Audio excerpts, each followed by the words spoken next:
If you live in the United States, you don't need me to tell you how incredibly terrible the US healthcare system can feel. I recently went through an insurance fiasco where I lost coverage, finally got it back, and it was a terrible plan and so confusing to get it in the first place. This led me down a path wondering, how does our system work? Who is involved? Why is there a lack of transparency with pricing? And why does healthcare in the US often feel like a car dealership? And with the recent murder of the United Healthcare CEO, the debate over how our health insurance works is under scrutiny again. Companies like United Healthcare deny coverage at record highs and are consolidating to increase profits by 8 to 30%, all while consumers don't find their coverage getting any better and it's becoming more expensive. Today, we're unpacking all of that and a lot more with an expert in the space. I'm Justin, I have type 1 diabetes, and on here I talk all things diabetes tech, news, and management. But today I'm talking about the healthcare industry and how messed up it is and why and what goes into it. But I'm not doing it alone. I sat down with Jeff Delverne, who is an expert in breaking down the $5 trillion US healthcare system on his Substack called The Healthcare Economy.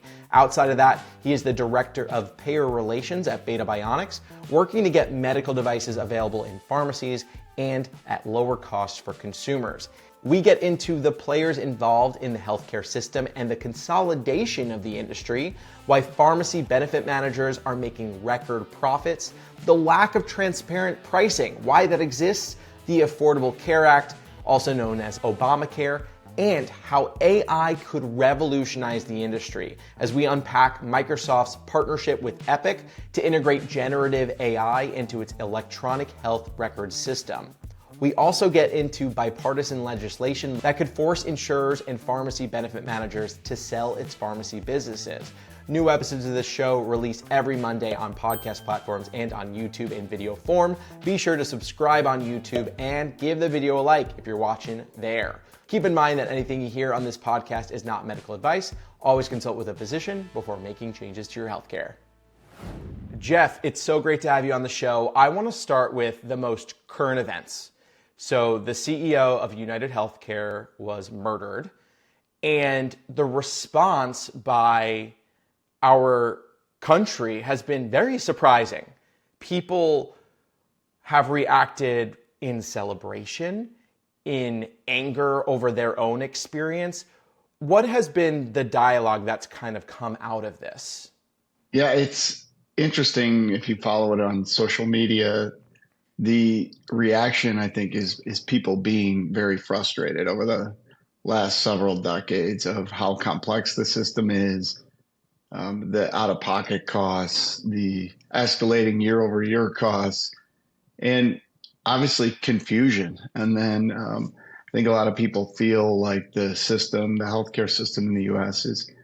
has really done them wrong. And so the backlash is really in relationship to that. That being said, I've worked with a lot of these companies over the last 7 or 8 years, and a lot of the folks are clinicians. They care about the patients. They do lean in when you talk about patient care, diabetes care in particular. So, for me, I see the compassionate side. I think in many cases, it's the bureaucracy of healthcare that causes frustration on the beneficiaries and the members' parts that you're seeing in the social media spotlight.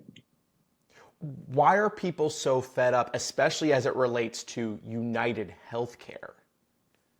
Yeah, I mean, let's be honest. United Healthcare is the largest insurer in the United States. I think sometimes, they're one of the largest on the Dow Index. Many people consider them, if you want to go long U.S. healthcare, you would buy United Health Group stock. And so if you think about United Health Group, they are the largest conglomerate. They're probably worth, $500 billion market cap.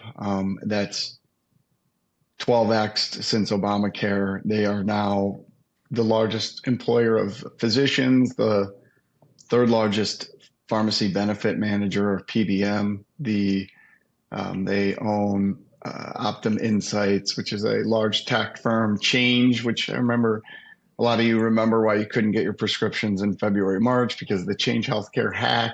So they are kind of the epicenter, the largest here in the US. So with it being aimed at them, I think that's really the reason they're the focus and why people are frustrated with United Healthcare, United Health Group. Yeah, so I've heard that United Healthcare has like the highest denial rates of what, 40%. And the bullets used in this murder said delay, deny, defend, which is something, known in this industry. What does that mean? Yeah, in healthcare, a lot of times there's medical policy that's put around the pile of money. When you're whether it's employer insurance or whether it's Medicare insurance or Medicaid, it's all really just a pool of money. And then it's the health insurance's job to say, this is a good pull or payment or pull from that pile of money to pay a claim. And so their job is to really protect that money and then make allocations based on need. And so many times they're seen, and some of their inner policies, I'm sure at one point did say that. They probably don't say that today, but they want to make sure that the money is that they're good stewards of the money, and make sure that they protect your employer group's money, or they protect Medicare's money or their own money in a lot of cases. It's so crazy to hear you earlier saying, stock prices of this healthcare company, that these companies are so tied to profits, stockholders. Are these companies in the business of providing healthcare or denying coverage so they make more money? Yeah, that makes it a very difficult, or, I think many have pointed out, should these companies be publicly traded? I think that's up for debate, right? Like, because there's quarterly earnings that they have to hit, I think there's a lot of pressure on them to continue to grow top line revenue and grow margins. When you look at their business, I think I kind of talked a little bit about this, that they have kind of their legacy healthcare insurance business. If you think about that, that's not really a growing industry, right? It's maybe a 1% to 3% year over year growth in the number of people that get insurance. And then the margins are not all that great. Where they're really making their money is on their healthcare services business, which is like, for United Health Group, that's their Optum, right? For Elevance, that's their Carelon. For Cigna, that's their Evernorth. It's for, CVS Aetna, that's their Caremark. So it's really selling services to regional health plans, to employer groups. That market is really growing anywhere from 8 to 30% year over year. And the revenue and margins in that business, are relatively good. A lot of times 6% all the way up to 15%. So there's really two businesses in one. And, I think us as Americans, we feel disenfranchised by most times the health insurance portion, because that's the one we see that denies the claim and makes it difficult to get care. And a lot of the convolution happens in. Yeah, it's funny to hear that these companies are doing 8 to 30% better, yet I don't think my health insurance coverage has gotten 8 to 30% better every year. In fact, it's gotten worse and more expensive. So, yeah, that makes me a little uncomfortable. So how did you get involved in all of this? Yeah, I was at Tandem Diabetes. So I was in the field. I sold the T-Slim X2, and then I moved up through market access. I called on regional health plans, which are like, Blue Cross Blue Shield of, Michigan, Blue Cross Blue Shield, Highmark in Pennsylvania. Some of the smaller ones then moved into national accounts where I picked up, Elevance, Anthem, CVS Aetna, and then Centene. And so I called on those payers and then kind of got into, really wanted to learn about pharmacy. But during that, COVID, I had come across someone that was like, you need to really understand the industry you're in. And so at that point, I decided I want to know more about how the dollars flow through healthcare than anyone at Tandem. And then now I'm at Beta Bionics, and I still research it every day to try to figure out exactly what's happening, where the dollars are going, who's getting the dollars, what are the hot markets within health insurance, where they're making money, where they see money be made in the future, where they're losing money.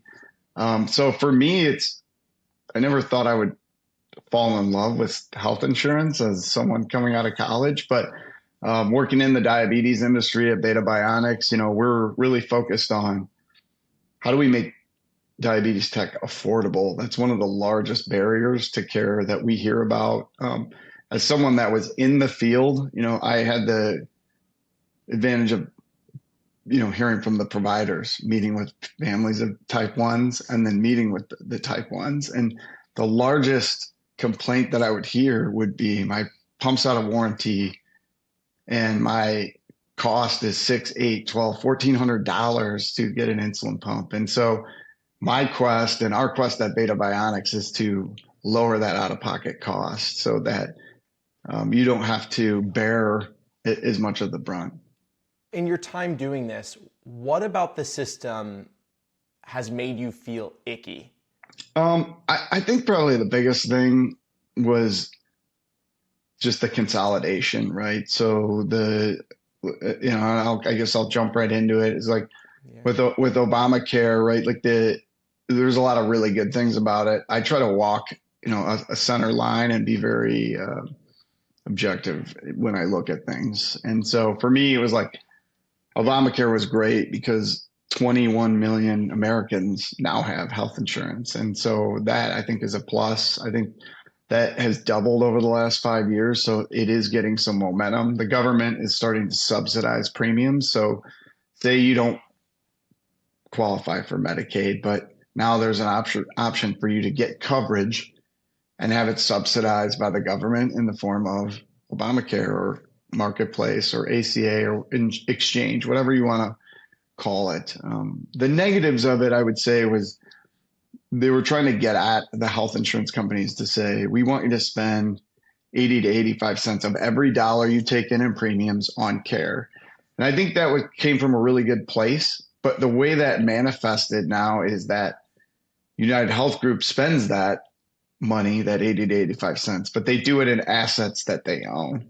And so for me, that epiphany of turning their expenses into revenue sources, I think really started to create some perverse incentives that I wouldn't say they made me feel, icky, but it was a bit uncomfortable, right? So if you think about it from the standpoint of like, you have, Cigna insurance and you now, your PBM is Express Scripts. Those are all owned by the same entity. So it can become increasingly difficult, I think, to make care priority one is what I would say. And without trying to take a very negative view or tone towards them, I just think that there's a lot that happens when they're all owned by the same company. Yeah, tear that down for us a little bit. So PBMs are pharmacy benefit managers. Kind of tell us about the structure and what this consolidation means. Who's involved and who's owning who? Yeah, I think just to keep it really clean, I'll use United Health Group as the example because they are pretty clearly delineated the way that their corporate structure. So they have United Health Group, which is the parent company. And under that, there's a company called United Healthcare, which I'm sure everybody is familiar with. And they are the health insurance. So kind of that old, low margin, low growth business that I described earlier. And then under them is a company called Optum, which is their healthcare services business. That's really the one that's the high growth, higher margin. And under that, you have Optum Rx, which is a pharmacy benefit manager. And so if you think about your Blue Cross Blue Shield of Michigan, you don't have the resources to hire doctors, clinical people to research all 12,000 drugs on the market to say, here's the best combination of those drugs for your beneficiaries. So you outsource it to a company called Optum Rx that does that for 60, 80 million Americans. And Optum Rx says, we will handle all the pharmacy portion of your benefit. We will tell you the best drugs or bang for your buck, and we will manage that process. We will then go out and contract with 66 1,000 pharmacies so that everybody who has Blue Cross Blue Shield of Michigan, anytime there's a script anywhere, they can go get a script and we will pay that claim and then we'll bill you for that claim. And so you start to get really good scale. So why do you get scale? You get scale because you've joined Optum's other customers, which is United Health Group, or United Healthcare, excuse me. And, they're 40 million beneficiaries. So you get scale, you get better drug pricing, then you get better prices from the pharmacies, right? The problem with that is you're seeing these pharmacies now go out of business because they got a little too big, right? So they've squeezed the rates that the local pharmacists can make money on. They've squeezed to now retail pharmacy, Rite Aid's bankrupt. Walgreens is going to be forced to go private, right? Like retail, we're seeing kind of fall apart. So because they've squeezed that down with scale. So the reason I tell you this is it's outsourced pharmacy benefits. That's a business. There's a business called Optum Health, which they employ 65,000 primary care doctors. So if you need a primary care, they're going to funnel you to their doctor and pay that claim. Again, that was an expense. They've now turned into a revenue on their balance sheet to grow their top line revenue.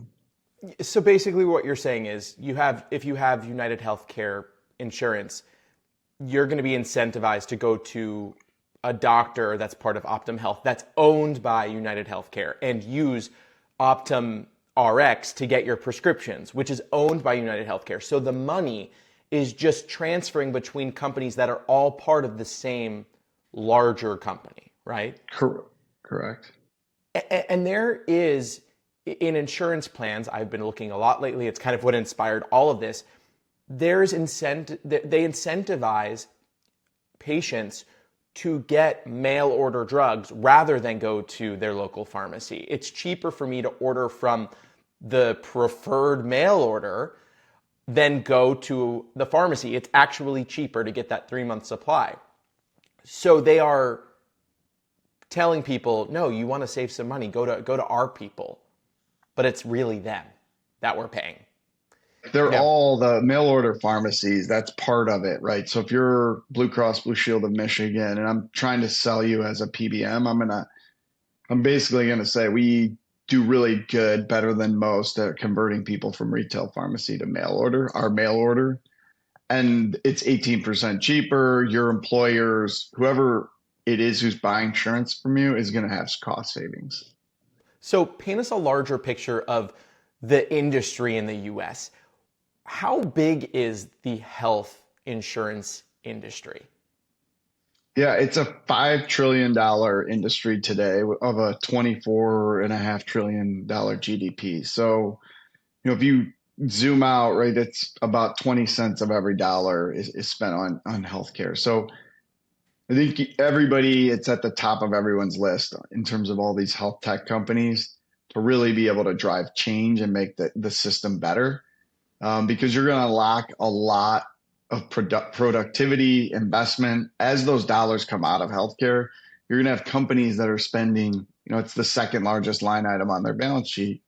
They're going to be spending much less on healthcare, right? If you think about our federal budget, right, we spend $7 trillion, $1.5 trillion of it is wrapped up in Medicaid, excuse me. So to be able to bring those costs down and be able to use those dollars other places, I think could really unlock a lot of innovation and just productivity in the American economy. Yeah, I mean, I've spent 40 plus hours alone on phone calls trying to figure out my health insurance, finally figured it out. That was a lot of wasted hours that could have been put toward the economy and making the government some money.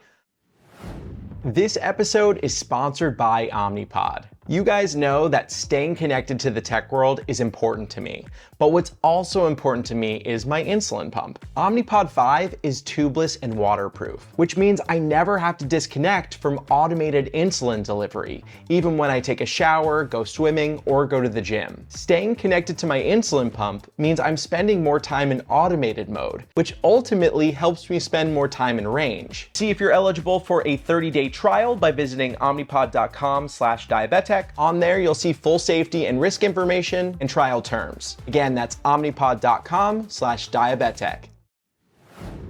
I've once heard that there are about 6 middlemen between the pharmaceutical company and the consumer who's getting that drug. Who are these people? Why is there so much going on between pharmaceutical, and why haven't the pharmaceutical companies just been like, no, we're just going to sell directly to the consumer? Yeah, so if you look at the system, there's the wholesaler, which, they sell the drugs to the pharmacy. And then there's the PBM, right? So the PBM negotiates with the manufacturer, and they basically say, hey, Eli Lilly, for these GLP-1 drugs, we want you to compete against Novo Nordisk for our 60, 80 million beneficiaries. And we want you to give us your best price. And I think in theory, PBMs they do drive value, right? Because they're driving competition. They're going to drive the price down.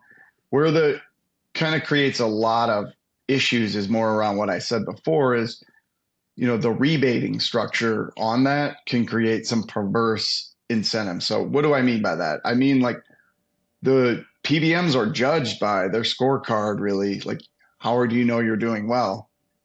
By your rebate generation, right? So it can create a little bit of an issue where I may say, hey, I'll just raise price. You'll get more rebate. You'll get what you want. You'll get more top line revenue on your balance sheet, right?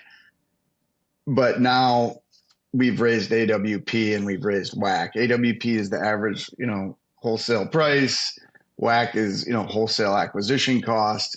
That's like what we put as like the retail prices. And so that's where you get these problems where you see exploding drug prices, or if you try to pay cash at a pharmacy and it's insanely high, that's why, because it's off of the AWP that you're paying in the pharmacy, and you say, hey, I'll just pay cash for that. And they say, well, it's $20. And you say, well, how can it be $20 here? And if I can go buy it from Mark Cuban for $3, that's really the delta that is happening. You're seeing a lot of pushback in that market. You're seeing Amazon really go after those cash pay patients. You're seeing Mark Cuban go after those cash pay patients. You're seeing a lot of these online GoodRx and peeling those drugs right out of the pharmacy. That kills the local pharmacy because they make great margins on those drugs. And you're kind of seeing I don't want to say an upending, but the retail pharmacy has really been upended over the last 4 or 5 years. I mean, all of retail with the advent of the internet, right? I don't go to local shops as nearly as much as I wish I did. Mostly because you walk down the block and there's just, a big parking lot with the Target or the Walmart. There isn't, all these little shops. There's all these big conglomerates that have taken over. So it makes sense that this is happening with pharmacy as well in this country. So related to what you're saying to these rebates, this could be related, I think. So there's a new bill right now in Congress that seems to have the possibility of passing. It says it would force PBMs to pass through 100% of rebates to sponsors of prescription drug plans in Medicare and the group health market. The middlemen would be prohibited from billing Medicaid states and plans more for drugs than what they reimburse pharmacies. And PBMs would have to provide detailed data on prescription drug spending to federal regulators and their clients. Can you help us understand what that means, what this bill could do? Yeah, I think what they're really trying to get at is to try to save the retail pharmacy and say, well, if you're you and I start a pharmacy, like we're going to get really bad, like cost of goods from McKesson, which is a wholesaler, from Cardinal Health, and AmerisourceBergen. Those are the three major wholesalers. You and I go try to buy them for our pharmacy. They're gonna say, hey, Jeff, Justin, these are $3 for you. We give them to CVS for $1, but these are $3 for you. And so we will go and say, you know what? We're going to go set the world on fire. We're going to get an Express Scripts contract we can fulfill those beneficiaries. We're going to go get a Caremark contract. We're going to go get a Centerwell for Humana, and we're going to go get an Optum, right? We're going to have 90% of prescriptions, Justin, we're going to be able to fill. You and I are high-fiving. We're like, we're going to kill it. Our parents are going to be so proud. We open up and we fill our first 10 scripts, and what happens, right? Like they give us $2 for all the pills we just paid $3 for. And we look at each other and we're like, this is a terrible business. Like maybe we can throw some Danishes and some cheesecakes out there to sell while we're, whatever to try to make money, right? But at the end of the day, we start to realize that there's no way we can compete because we're getting actually less than what we're buying the drugs for from the PBMs. And so what'll start to happen is that number keeps coming down until it's, they're paying us 75 cents on $3. So I think this legislation, what it aims to do is say, you're going to pay a better rate to be able to make sure I'm whole. I think one. Two is the transparency, right? So it's, hey, Optum, if you're, buying this drug from Lilly, if your rate is, $100 and you get a $40 rebate, you have to pass that rebate through to the employer. You can't say, hey, we're going to split these rebates 50-50 and I take, $20 and I give $20 to the employer. I have to give all $40 to the employer. And so what it's doing is it's forcing the PBMs to go all to fee-based work, which says, like every time we dispense a drug on your behalf, Mr. Employer, we'll take a 2 or 3% fee. We're not going to take 20, 50, 40%. And that's really what this legislation aims to do. And really what it wants is transparency, because I think there's some areas where things can get a little gray. I'll just leave it at that. Well, yeah, I mean, I think something that I've learned through my experience trying to find health insurance for the last month and a half was that I couldn't get transparent pricing. I was dumbfounded by the fact that I couldn't just call up my health insurance company and say, how much is it for this? They're like, oh, that's a tier 1 drug, or that's a diabetic equipment supplies. It's going to be 20% co-insurance. I said, 20% of what? Oh, it's 20% of what they're going to charge. I'm like, okay, what is that?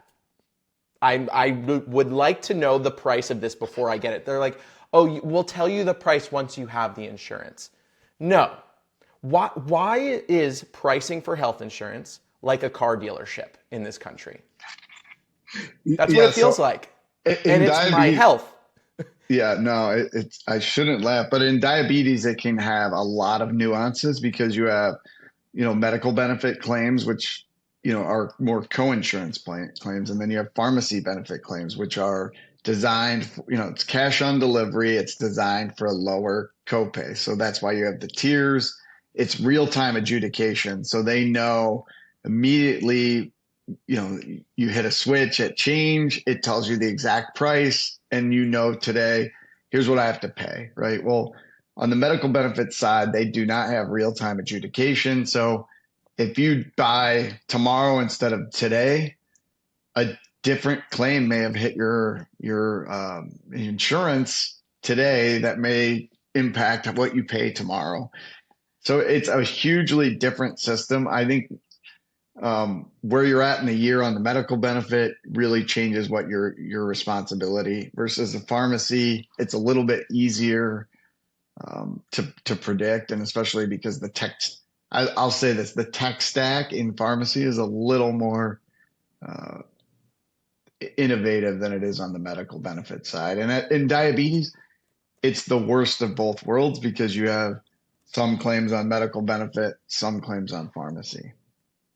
Yeah, it's been one of the most stressful experiences calling up, going from department to department, sometimes 5 departments, asking the same question and no one knows the answer.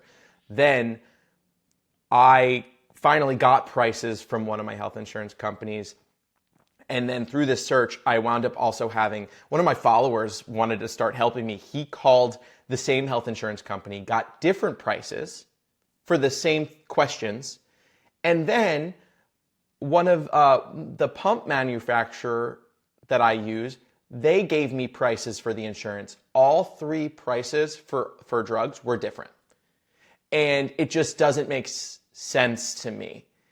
And to think of all the hours that were spent, my time, the time of all these people that I went from department to department, it just seems like there's a lot of lost time and money in this entire process.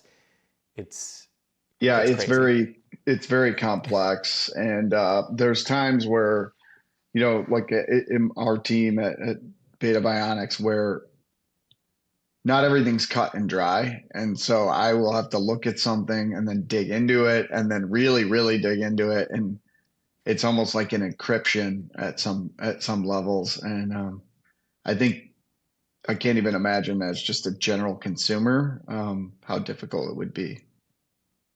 Yeah, you've kind of brushed upon this, but who sets the price? Where are these prices coming from? Yeah, so the prices on the pharmacy side are, are set by the manufacturer in the form of, either WAC or AWP. And I defined Okay. those a bit before. And basically, year over year, you're allowed to take more price. And I think what you see a lot of times is in an attempt to keep net. If you look at like Adam Fine's blog, it's gross to net bubble is a term that he's patented. But if you go on here, you'll see manufacturers have actually lost, net over the last decade. And the reason is, despite that, prices have gone up, right? And so who is getting more of the money? It's really that rebate that's being generated. And it goes back to that perverse incentives that I talked about before is if you're a PBM, what is your scorecard?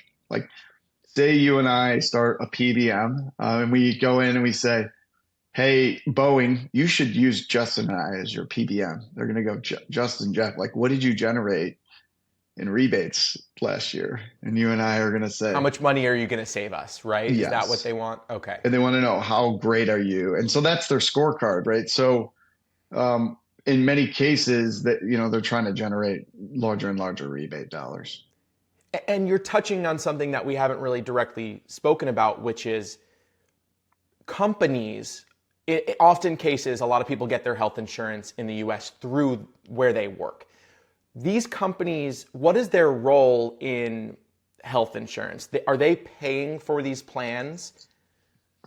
Yeah, absolutely. So that was another change through like the Obamacare ACA is that it became very a tax advantage for employer funded insurance. So today I always break it down for our executive team. There's 332 Americans that have 332 million Americans that have health insurance.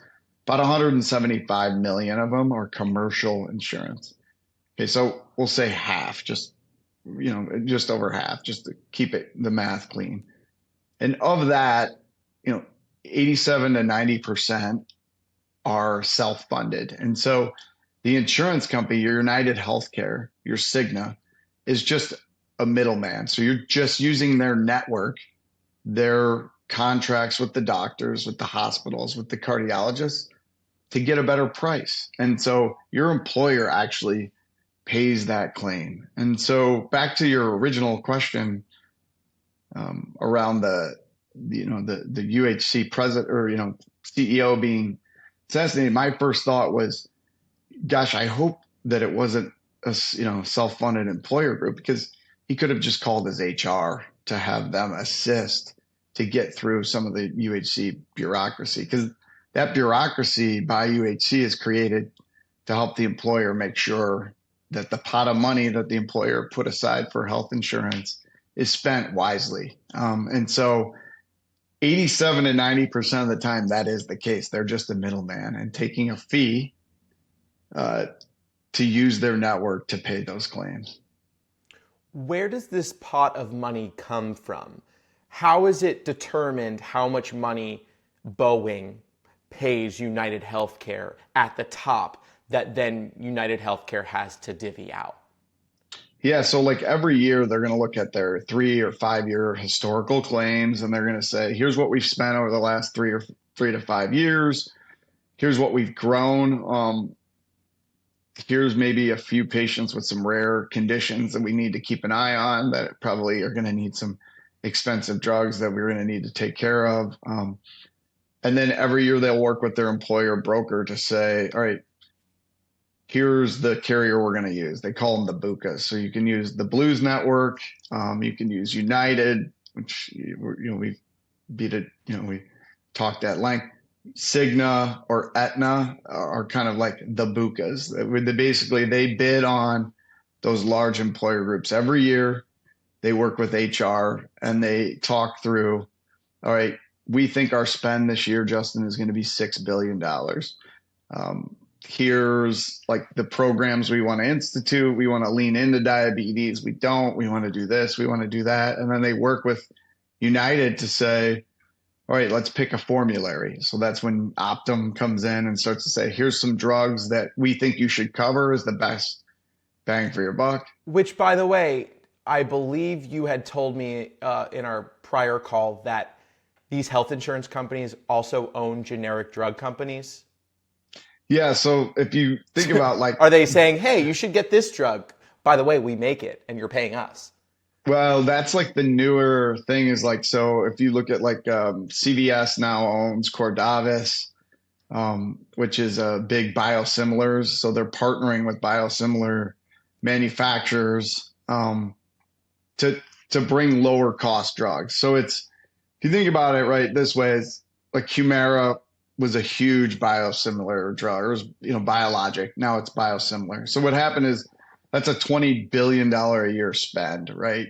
By, America is spending $20 billion. It's the largest selling drug in the history of America, right? So it's now generic. Well, think about the rebate impact.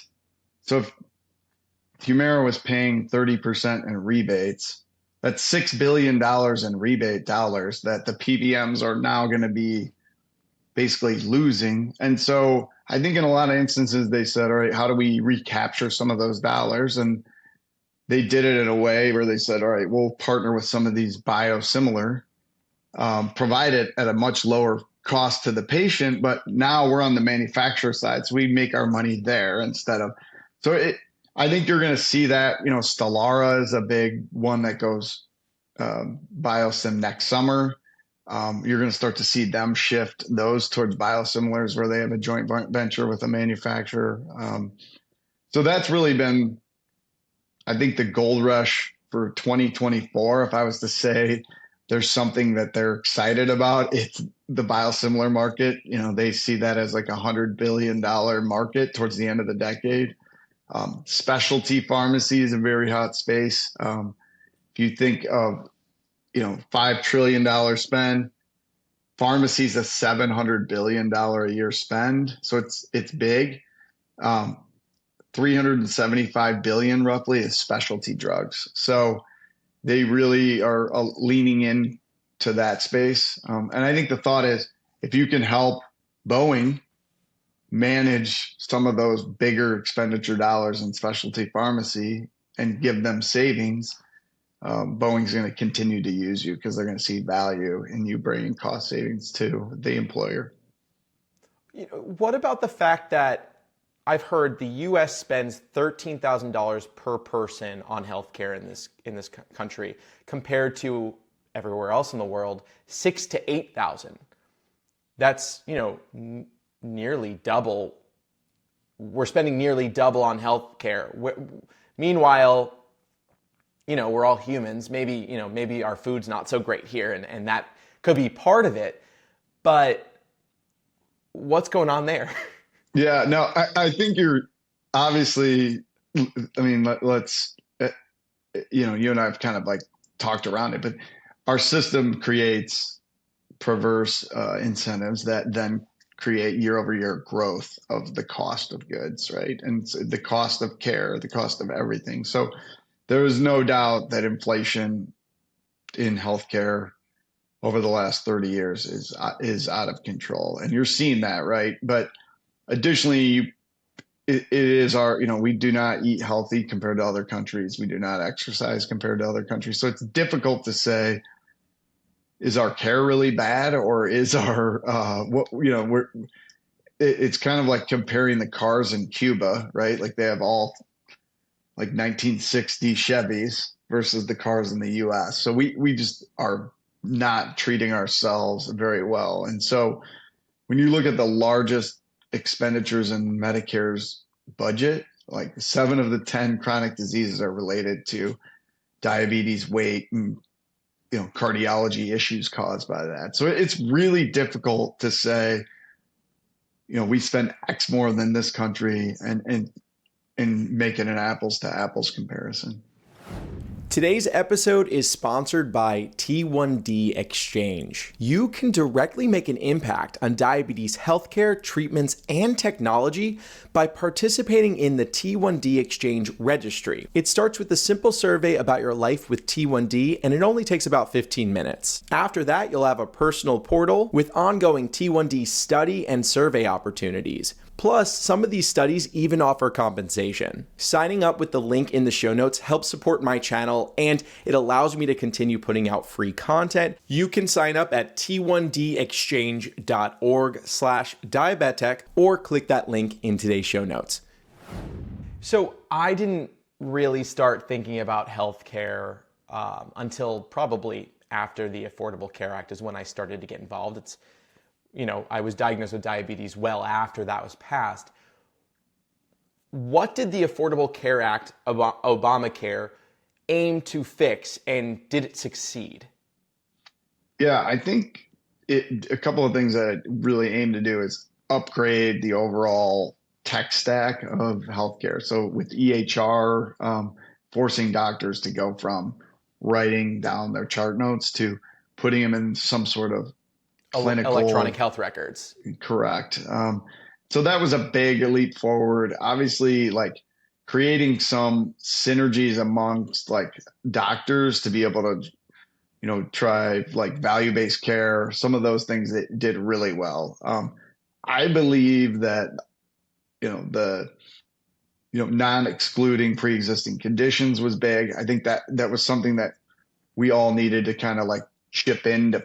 That's one thing where you say, hey, my insurance is going to go up 7 to 10% year over year, but now everybody's pre-existing conditions are going to be covered. I think that's the kind of thing we can get everybody on board with. Not, we wanted to generate more rebates or there was some type of inflation that caused it. So I would say those things are really good. I would say more generally aligning some of these HMOs, I think was really good. And then I like personally the competition that you're seeing in some of the ACAs and marketplace plans. I think early on that was not successful, right? Because there wasn't enough people in it.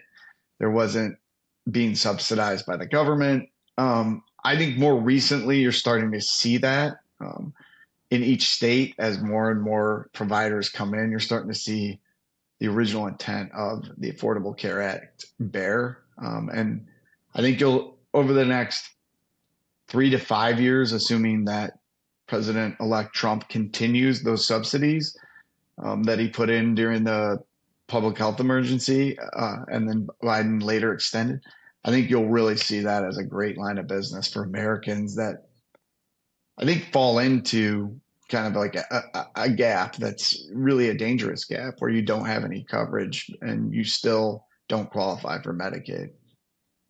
In this country, you have to have health insurance. What are the ramifications if you don't get it? I mean, I think you see it, right? Like it's twofold, right? It will bankrupt you if you are the kind of person that says, I'm going to pay all my bills, right? And I think in a lot of instances, someone has a catastrophic event, they don't have insurance, and the hospitals, 58% of them in the US are 501c3 nonprofits. So they are not really going to come after you because you had a heart attack. It was $1 million claim and you were inpatient for 6 weeks. They had to treat you, they had to get you back on your feet. They're not going to, they're probably going to write off that $1 million claim. However, there are people that are going to die trying to pay that off, and they are going to bankrupt themselves trying to make that $1 million payment, right? And in addition, they're going to be cash paying, Justin. They're going to be walking into their pharmacy paying $25, $30 for generic drugs that they could literally go on Amazon and get for $1, right? So that's where I think things get a little bit dangerous. And I think obviously some of these oncology situations, not having um, insurance can be, not only Yeah. devastating to your financial worth, but actually your life. Well, and some of the anger coming out of the recent events with the murder of the CEO is that so many people are saying, okay, yeah, this one death happened, but what about all the people who went into medical debt and then killed themselves because of the medical debt? There are so many lives in that realm. That's where this anger is coming from. And I understand the anger. We should, never, that doesn't warrant murder. That's terrible. The one thing I'm glad that's come out of it is just this conversation, because there probably have been many lives lost due to someone's terrible health, and maybe even if they had health insurance, it was such a low bronze level that they had to pay the deductible of however much. There are some pretty high out of pockets. All of these charges underneath the monthly payment that you don't even think of until you have that catastrophic event. One area also that has come out in this whole scandal is how United Healthcare used an algorithm to identify patients who it determined were getting too much therapy and then limited that coverage. How are health insurance companies using algorithm AI to decide who gets coverage and who doesn't?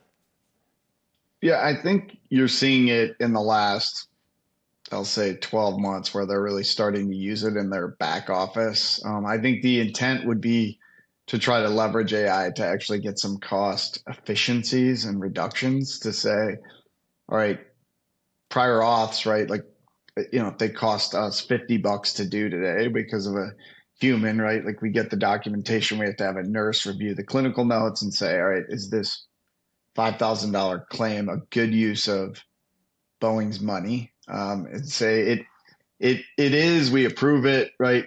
It was $50 for us to get the documents, have the nurse review it, and then make a decision. I think there's like those higher level ones where, frankly, I don't know that I want AI making a decision. I think I want I want my doctor doing it.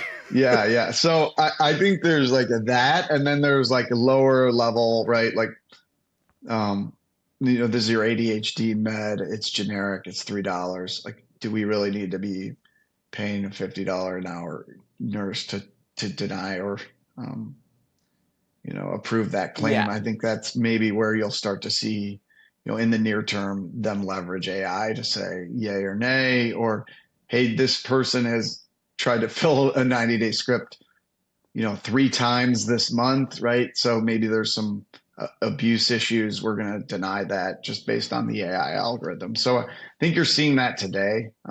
I think you're seeing many of the bigger insurers lay, folks off. I think during COVID, they were hiring, and they're starting to kind of use AI to right size themselves. So there, I think we'll see some efficiencies. I think on the health provider side, I think it's going to be a little bit slower. I think you're seeing some good stuff with Epic is now partnered with Microsoft. I think that will be nice to see. OpenAI is underneath some of those, things. I think being able to do that in a way that helps a physician do more during a call and not spend so much time in their laptop and more human to human will be big. Yeah, I mean, I could have gotten maybe some of my 40 hours back instead of going from one department to another. Maybe this chatbot would have known, oh, this is the answer, or we don't know, we can't give you the answer, whatever that is. The efficiencies that are going to come in all sectors of the ability for my chatbot to talk to your chatbot so that I can continue working. And all of this dialogue is happening in the background, and then I get the answer. That's exciting. I want to dive a little deeper into that partnership between Microsoft and Epic. Many of us know who Microsoft is. Who is Epic, and what are these two companies working to do? Yeah, I think that one's huge because I think Epic today is probably 34% of the provider network tech stack. So that 33% of the time you walk into your doctor, they're going to be using Epic software on their computer. And then, beyond that, it's probably another 26% is what they call Cerner, which is owned by Oracle. And so those two players really have a monopoly on the EHR, EMR system. So most of the providers, they're like the big two, are going to use one of those two systems.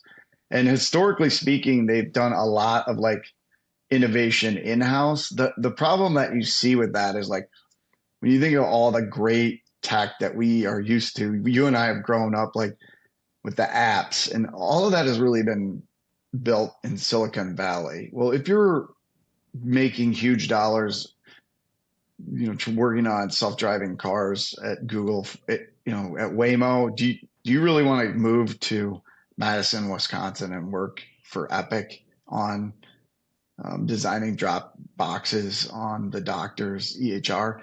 It's really hard for them to get access to top tech talent that's going to say, let's make the doctor's life super easy. Let's make the workflow when Justin walks in the office. The doctor's already completely briefed on everything there is to know about Justin. We're going to talk, make it a human to human conversation. They just don't have that. And so for me, what I love is historically Epic and Cerner would say, we're going to do all our own AI in-house. Like we're going to do it all ourselves. It's just not going to be all that great. And it's not going to be all that friendly. The doctors aren't going to really use it. It's not going to be intuitive. And what I like about Microsoft doing it is like, we all see with our Google or our G Suite or our Microsoft Word, where it starts to like guess your own words. You're like, I'm going to go walk in and it says park. And you and I just, yeah, that's it. And so I love the natural integration. And so I think Epic outsourcing AI to Microsoft is huge because it gets them away from this, let's build something crappy by ourselves. And it's more like, how do we start to get the doctor to say, I just recognized it starting to do that and starting to say, hey, maybe Justin should go a little bit lower on his post-meal dose of insulin, and maybe like we should talk to him a little bit more about X or Y. Or I see that as a win for healthcare. I love when healthcare outsources to Silicon Valley and some of these great tech companies. I just think it's good instead of us trying to always do it ourselves and do it in what I consider not the best way. And I think you see a lot of that in healthcare, and that's why it is expensive. That's why it's frustrating. Yeah, and I'm excited to see how all of these medical records potentially on Epic, and I'm not sure what the rules are with HIPAA versus like an anonymity, but I would love the idea for all of this medical information that people have and all of their journeys and what scans have meant or medications that have worked or not worked, all of that information to be put together and for an AI to be like, oh, you've done this, this, this, and this. Well, according to all of our data, this is the next step. This is a medication you should try. This is the scan you need. Oh, you may have cancer because of this. Like all these people, there's so much potential here. Do you think that that AI coming into this sector will reduce costs for consumers? It should. I think when you read a lot of those like Goldman reports or like from the big banks, they see AI really driving the most productivity in places like healthcare, education, places where there's a lot of grift, there's a lot of like unneeded spend. But back to my earlier point, Justin, you might see somebody, your specialist could be on a system that's one of the other 8 or 10 EHRs or EMRs, right? And then you might have an inpatient event where they're using Epic, right? So all these data sources today are in their own little silos. And yeah, the insurance gets to see those claims, but a lot of times they don't see them all in its entirety. And so the biggest thing is we got to get the data and make sure it's structured. So a lot of the old data is unstructured. So it's a PDF that was scanned in or faxed into your insurance, right? And now you need a bot to be able to go read that, right? And so a lot of times you can get inconsistencies when you're trying to take it from unstructured data to structured data to then load into some sort of large language model. But you're right. Like once we get, I think when we all zoom out and you start to say what was great about the Affordable Care Act, I think we will point to him mandating, even though we complained about it, right? Because he kind of picked winners and losers. I think we will look back at that moment and say, that legislation started to get us digital.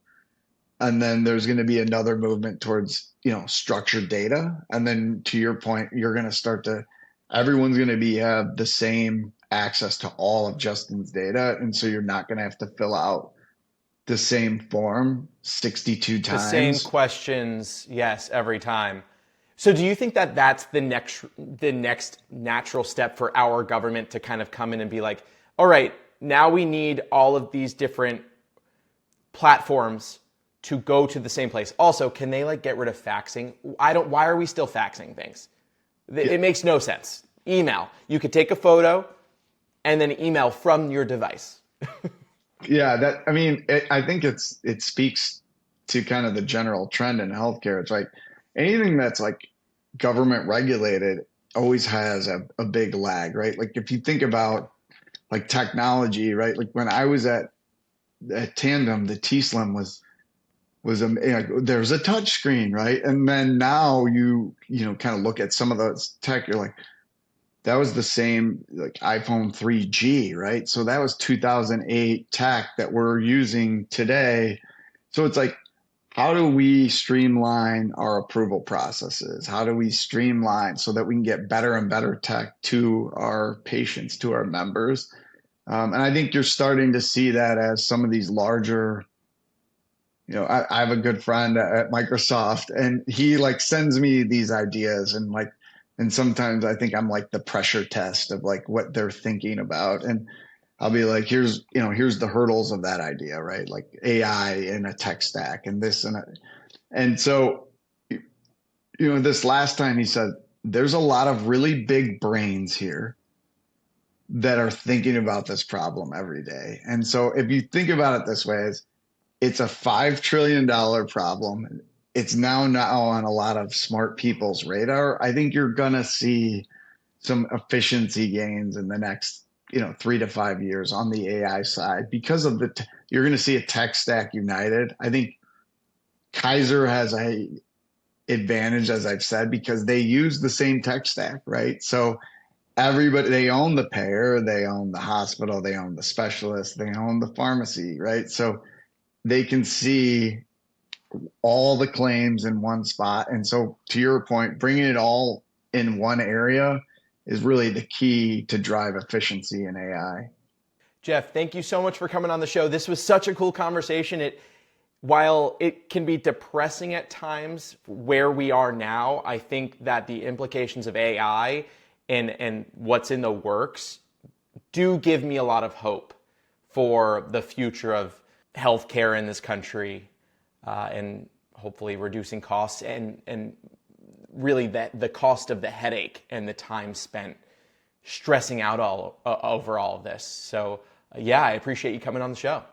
No, thanks for having me. Like I said, it's a lot of big brains working on this problem. So I think hopefully we have this conversation in 5 years, and it's a much different conversation, and there's less frustration. So thank you for having me on. And from someone that's been in the diabetes tech space, we appreciate what you're doing, and I think it's goes without saying.